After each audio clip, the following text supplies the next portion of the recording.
First of all, congrats on After the After Party. Thank you. For me, it feels like I've been watching you from the beginning, and it feels like the single you were meant to make in a way. Yeah. You know, Cool. it makes sense right now. Does it feel that way for you? Yeah, I mean, I feel like I've never really had like a big like party song Yeah. that's been like my own. I mean, I Love It was pretty party, but it's kind of about like a breakup. But this is really just about like celebrating and drinking champagne. So that's what I love to do. So this feels very me. Yeah.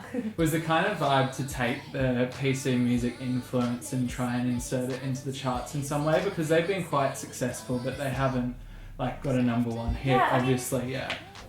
It wasn't really I don't know, like I wasn't really like trying to like take them and make them more commercial or anything, but I did just want to work with those guys on my album just because like I find them very inspiring, and I love the sounds that a lot of those producers make. And Sophie is someone who I've collaborated with on the whole album. He didn't do that much on After the After Party, to be honest, but and that's not like me being like, I didn't do that much. Like not he starting was, a beat. No, he was really involved, but like his stamp is across a lot of the other songs on the record a lot more, which is really exciting. And you know, I wanted to make a whole album with him because he's kind of my dream producer, and also Stargate, also my two of my favourite producers, and those guys together work really incredibly. And you know, Sophie has like a really, really pop ear, which I feel like not a lot of people know about him. You know, I think a lot of people see him as this kind of avant-garde underground artist and producer, which he definitely is to an extent, but he's also someone who has like immense knowledge of pop music and someone who can really write a top line. And you know, that's really amazing. It's interesting here because we've got this cross section in Australia between alternative music and pop music, and there's barely any middle ground. It's a little bit different in the UK. The lines are a bit more blurred, but I feel like that's where Sophie gets lost a little bit, is that he's got these amazing pop songs with amazing top lines, as you said, and then some really unique alternative stuff. Totally. Do you feel like he's sitting on a vault full of things that are undiscovered? Big time. I mean, I've heard a lot of, you know, he's kind of in LA, like working every day on like all kinds of stuff, all different artists, and I've heard a lot of music he's been making and writing, and it's incredible. You know, like he definitely is sitting on some smash hits, I think. So yeah, I'm really excited for him. I feel like he has all the potential to become one of like the biggest producers in the world, I think. Yeah, totally. Yeah. I agree. And one of the most kind of like groundbreaking, I would say, as well. So yeah, big Sophie champion.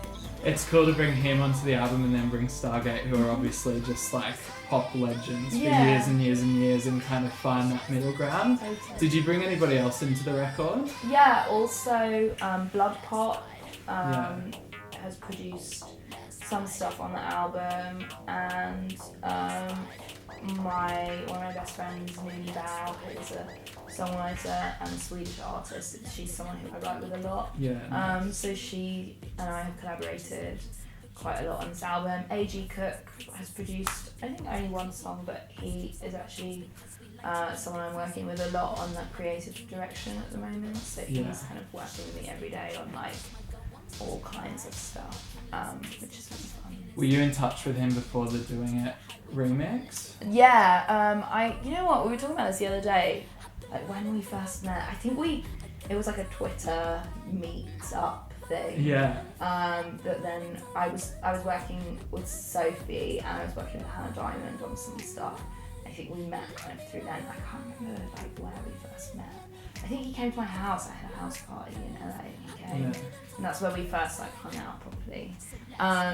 But yeah, so wait, what was your question? Did you know him before the remix, which you've already answered? Well done. I just wanted to ask before I let you go. what are the kind of pop albums that you think this year have done really, really well at pushing it further? Because a lot of pop often plays it safe, but this year it feels a bit more challenging. I don't really listen to music that much, like other than my own. So I'm definitely not the right person to answer that question. I mean, I've only listened to like 2 albums really this year, which was Anti, the Rihanna album, and The Life of Pablo, and both of those I thought were very progressive. Not so necessarily like the most pop records. I mean, they are actually in my head. They are, because I hear those songs on the radio a lot. Not that that is anything or whatever. I don't know, but like, yeah, I think those albums were very progressive and really groundbreaking, and especially the Rihanna record. I thought it was like a real statement for her to make an album like that, and I think it's my favourite album that she's ever made. So yeah, really loved that. So for anybody who's listened to and loves soccer, are they going to be kind of punched in the face by the new album, or is it going to be an easy road? It's pretty much. It's pretty much totally different, except for my like lyric. Well, not even lyrical content really, because that's different as well. It's more, it has my attitude over it, of course, but yeah, it's much more of a club orientated record. Yeah. So. Awesome.